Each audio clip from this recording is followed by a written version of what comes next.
Let's get into it. Yeah. So, big fact, mommy, if you're watching, both of y'all, 2023 is coming real quick.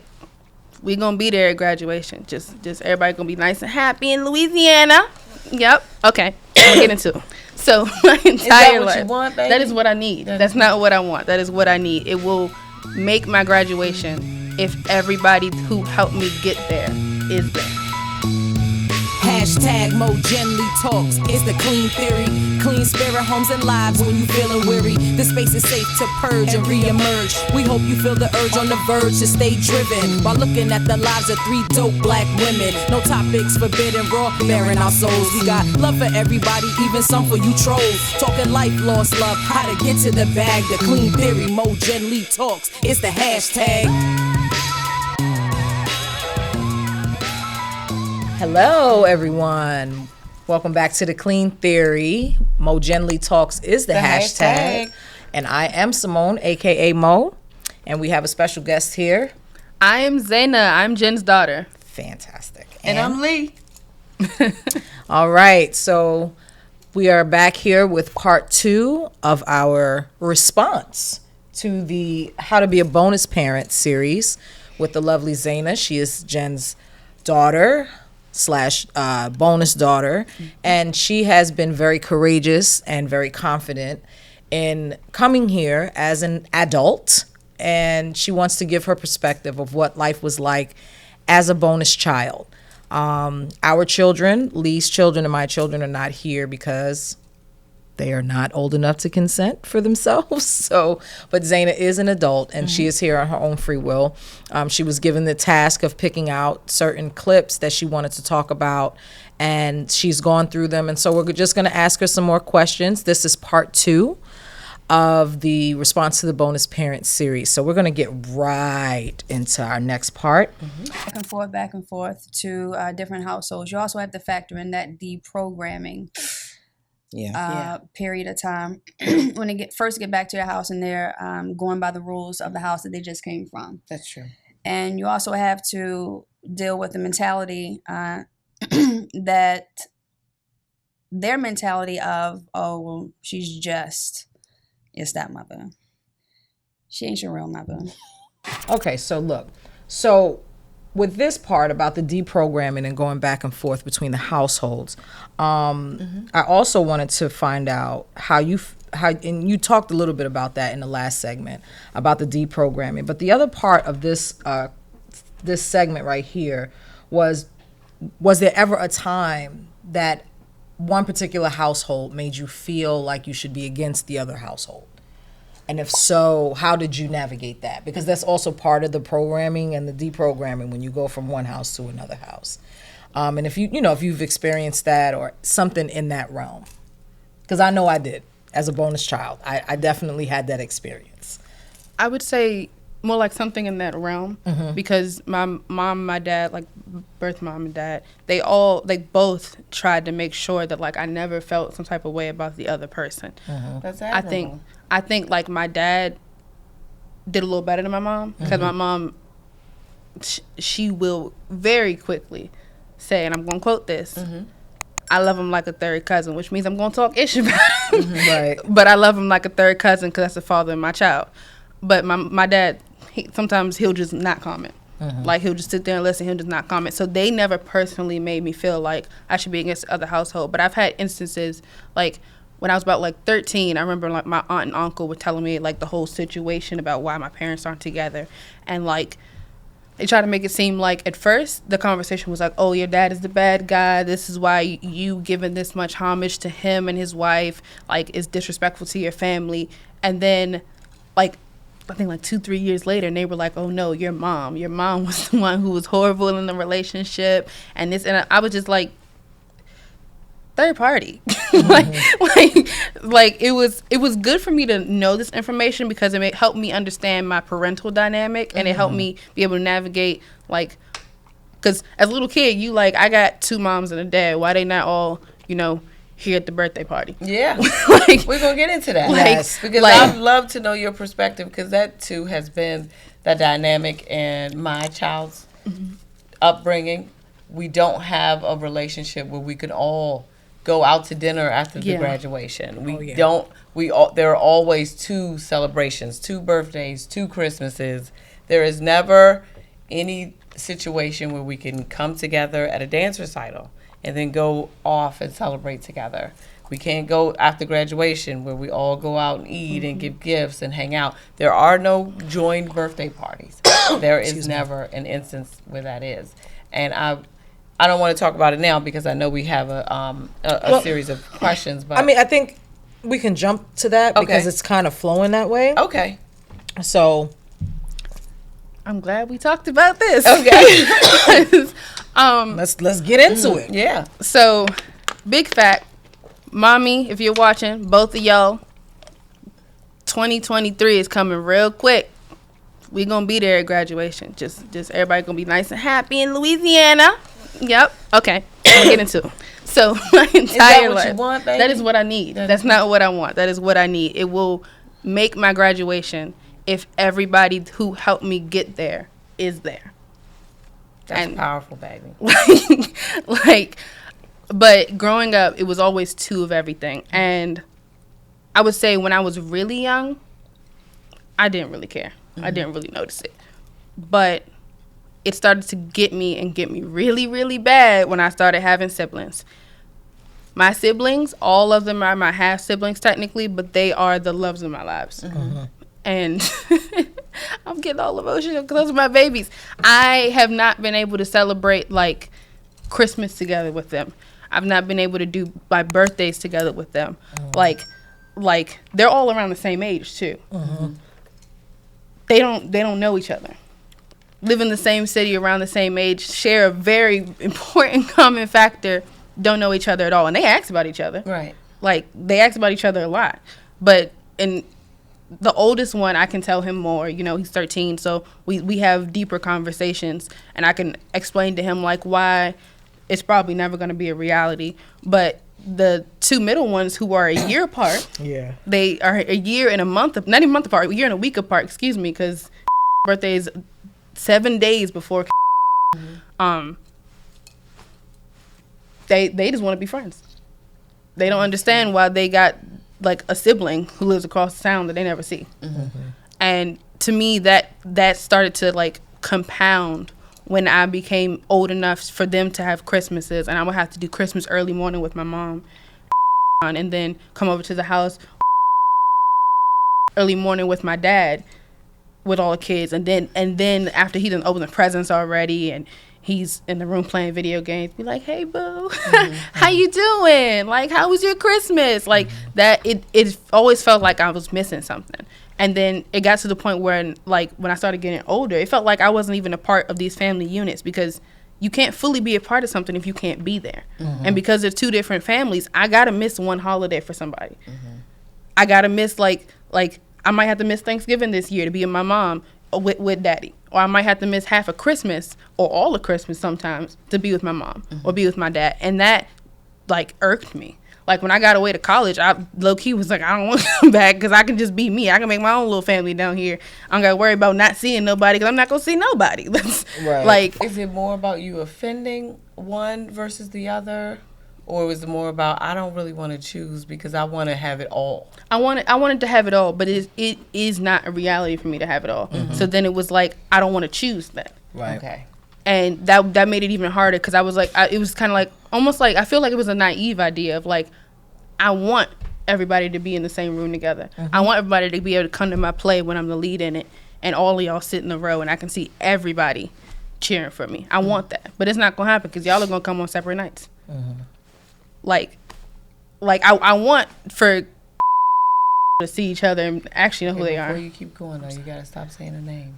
Okay, I'm sorry. It's okay. I'm No, sorry. it's fine. I'm Mommy's sorry. going to bleep it out. Okay. But I just want you to know that. Like, Okay. don't say the I want names. the little people to know each other, you know? Right. I want them to be able to recognize each other because they're very important to me and they're going to be in my life.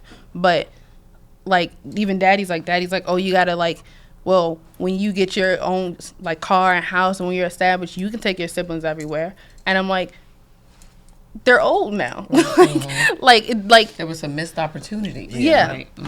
it was just a lot of, like, when there started to be family units. I was no longer a part of those family units because of the separation, because of the duality of everything. I would always have to give something up to be with the other. Okay. Wow. I totally get that. That is deep. That is deep, baby. Yeah. So we're going to move on to the next clip, and we have an accompanying question with that. Let me tell you my side. And let's have a discussion. Okay, let's talk about the truth. There's my side. There's what you've been told all your life. And then there's the truth. My side always comes with paperwork. Because I keep pieces of paper. Yeah. Your daddy. Hey, Dad, do you want to read this stuff? Come on in. We have curiosity. So in this clip, you know, there is from the bonus parent perspective, right? There's times when, you know, one side has been feeding misinformation to the bonus child, which is probably, you know, the biological child of whoever's feeding the misinformation. Has there ever been a time where when you got older and you realized some things that you were being told by either side or whatever, or not necessarily your parents, but maybe other relatives, that you learned and you realized that's not really what it was? This isn't that, you know, what I was told. Now that I'm older and I've been able to process information, Doesn't quite seem right. right? Some stuff may or may not be missing, or you may be adding something to it that's not even there. 100%. That is like the story of my life. Like, I think it started from like age 13 when everybody outside of my parents, because my parents didn't talk to me about like any of this stuff until I got to around like 16, 17. I started asking them questions.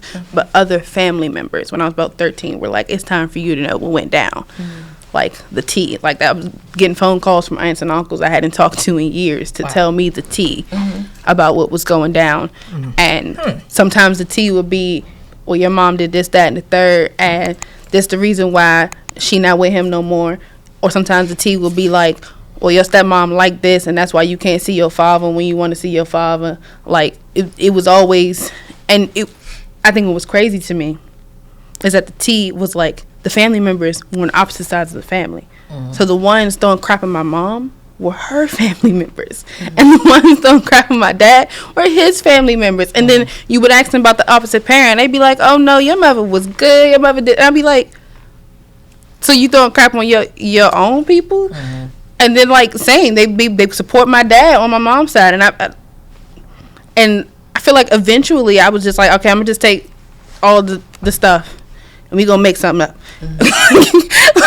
And then I finally talked to my parents when I got to 16, and I was like, okay, some of the stuff was right. So I was able to, the pieces coming together. And then when I turned 19, actually, over the summer of COVID, we all were able to have more conversations, and I was finally able to understand that dynamic. At that point, I had already figured out how to survive the dynamic. It was honestly good to know, fun fact. But it wasn't like helpful to the little girl who didn't know how to maneuver this situation when I was younger. Like, I kind of think that, like, you shouldn't tell them everything, but you need to start talking very early in a situation like this, because if not, when you get to like a deemed appropriate age, stuff just starts hitting you like racket balls, and you can't dodge it anymore. And the more you try to dodge it, actually, the more you get hit with other random stuff. So, like, I can say the best way to say this is that family members gave it worse. Family members made up so much of like the story that I had around my parents. That it was like, sorry about that.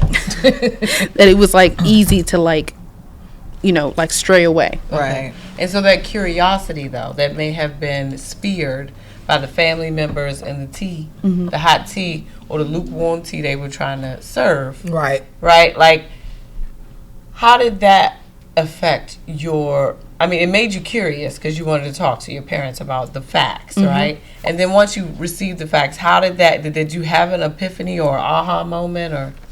Actually, that's a great question. Yeah, I didn't have to have a aha moment for my moms, because by the time I got to both of them, by the time I got to like the facts, I already had like established a relationship. It did give me more of an appreciation for both of them, but there was no aha moment. The only aha moment I had was actually from my dad, because in everybody's scenario, he was either the worst man on the planet or the best. And either he wanted me or he did not. There was no middle. There was people who were like, he only doing this to spite your mom. He only wants to be in your life to spite your mom. He only wants to be around you to spite your mom. Like, and you thinking back on that now, right? If you think about if someone wants to piss somebody off, they want to be with you or they just want to cut ties with you. Like, sometimes I'll be thinking, like, you don't even need the facts. If you critically assess what somebody is trying to feed you is bullshit, I'm sorry. I told my dad I was going to stop cussing. I lied! You could just, like, critically pull back the layers and be like, well, typically, when I want to piss somebody off, I don't necessarily be like, ooh. It's probably easier for me to cut the person off and be like, oh, and I'm going to make you need me. And walk away. And then that's really piss you off, right? So sometimes it just confuses me how people just like create these narratives. They feed it to the kid. And then I just kind of be waiting, just sitting back like, all those classes you was taking in math and science and critical reasoning, they're going to all culminate into something. And you're going to be like, 1 + 1 do not equal 5. Right. It has never equaled 5. That is kind of what happened. Like, I remember vividly, like, I remember it was like the last time somebody had said that my dad was only doing it to spite my mom. And I was like, no, you're not. And it was only because, like, my dad is like my best friend. But, like, growing up, because I kept hearing that, like, whisper in the back of my ear, I think that's also why I had, like, those separate personalities, separate Zanas, because I had to be kind of, like, perfect. Because I'm like, all of them are only doing this because people be like, also, your mom's only, like, giving you this much attention despite your dad. She wants to, like, outlove you, because that was a really big thing. My mom always wanted to love me better than my dad ever could, so that I wouldn't, like, want to be around him, pretty much. So you think they were you perceive their behaviors were in competition? Yeah, so I would always like try to keep the kid neutral. The kid had to be like the perfect little kid, so y'all don't like ruffle the feathers. I still get the attention from mom and dad. I still get the love. I don't got to worry about it because y'all still gonna be arguing with each other, but that's fine. I'm gonna just be safe. But when I got older and when we started having issues and we started like bumping heads a little bit, relationship didn't change. The love was still, and I was like, well, like, and then I started hearing more about like what mommy and daddy had to go through when I was little, with like custody battles and stuff, and I was like, I want to stay for that. Like, so he must love me. And that was like my continuous thoughts like as I got older. So I think I was about like 17 when I was like, that don't sound right. So I'm gonna stop listening. Like, they didn't stop talking, but I'm gonna stop listening. I like that. Yeah. I love that. So we're gonna table that right here. This was a good one. This was deep, Part baby. 2. Yeah. As Jen would say, part 2 is in the bag.